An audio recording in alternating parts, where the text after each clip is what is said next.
नमस्कार दोस्तों। अगर आपने कभी भी बैंक से लोन लिया हो तो एक चीज आप जरूर जानते ही होंगे कि सबसे पहले आपका सिविल स्कोर चेक किया जाता है।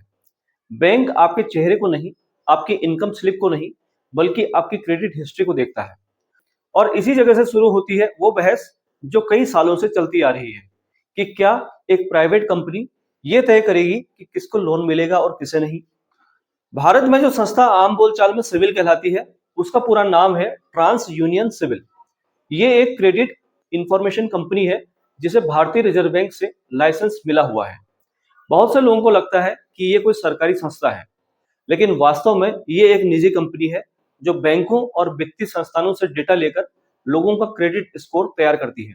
इसके अलावा भारत में और भी कई क्रेडिट ब्यूरो काम करते हैं साथियों, जैसे CRIF, हाई मार्क, एक्सपीरियन और इक्विफैक्स। इन सभी को licence Reserve Bank of India देता है और ये credit information companies regulation act 2005 के तहत काम करती है।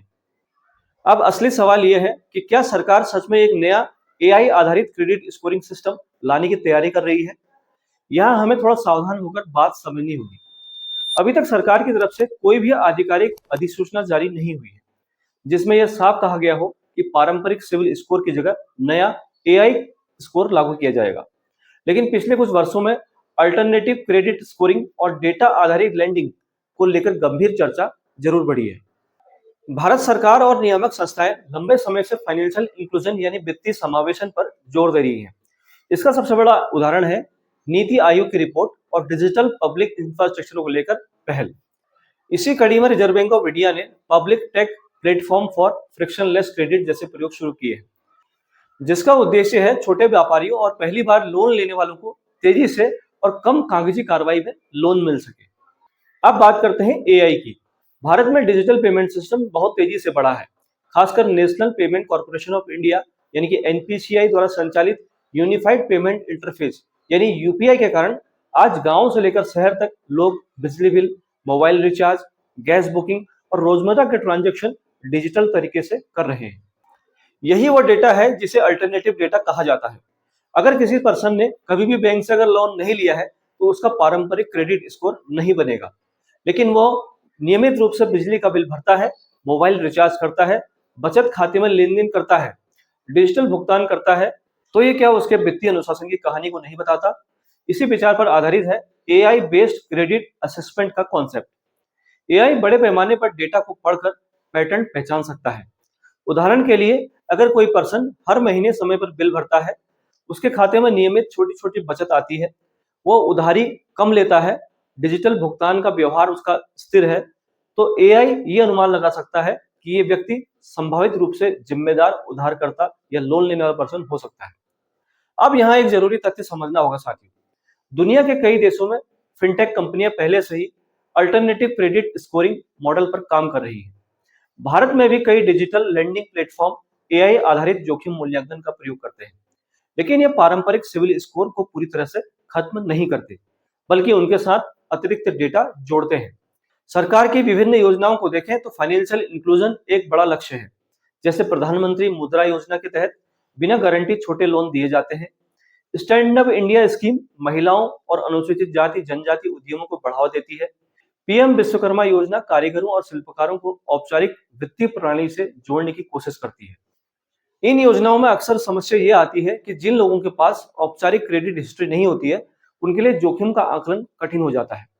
यही वो जगह है जहां AI आधारित मॉडल मददगार साबित हो सकता है।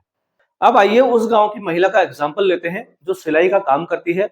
उसने कभी बैंक से लोन नहीं लिया, इसलिए उसका कोई सिविल स्कोर नहीं है, लेकिन वो हर महीने अपने ग्राहकों से डिजिटल पेमेंट लेती है, समय पर बिल भरती है, उसके खाते में छोटे छोटे लेकिन नियमित लेन देन होते हैं।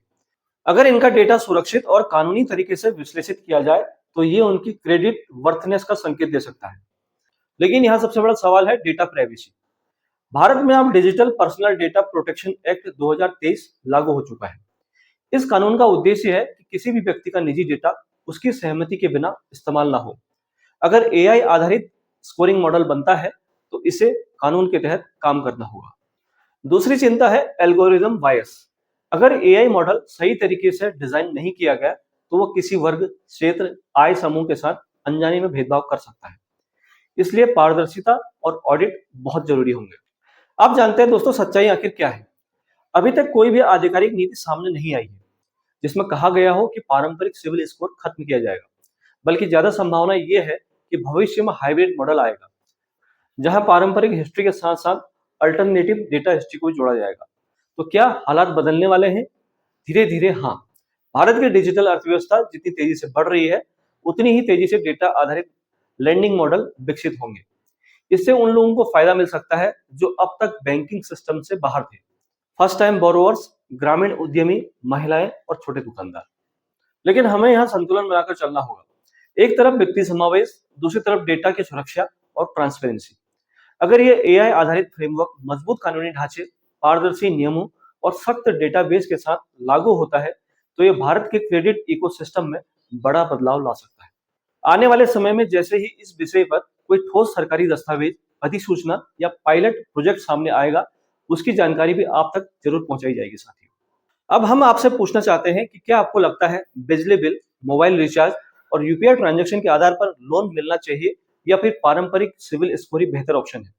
अपनी राय हमें कमेंट बॉक्स में जरूर बताएं साथियों। और ऐसे ही जानकारी से भरी वीडियो देखने के लिए हमारे चैनल को अगर आपने अभी तक सब्सक्राइब नहीं किया है तो सब्सक्राइब जरूर करें। हम मिलते हैं एक नई वीडियो के साथ और नई जानकारी के साथ। तब तक अपना ख्याल रखें। नमस्कार, जय हिंद।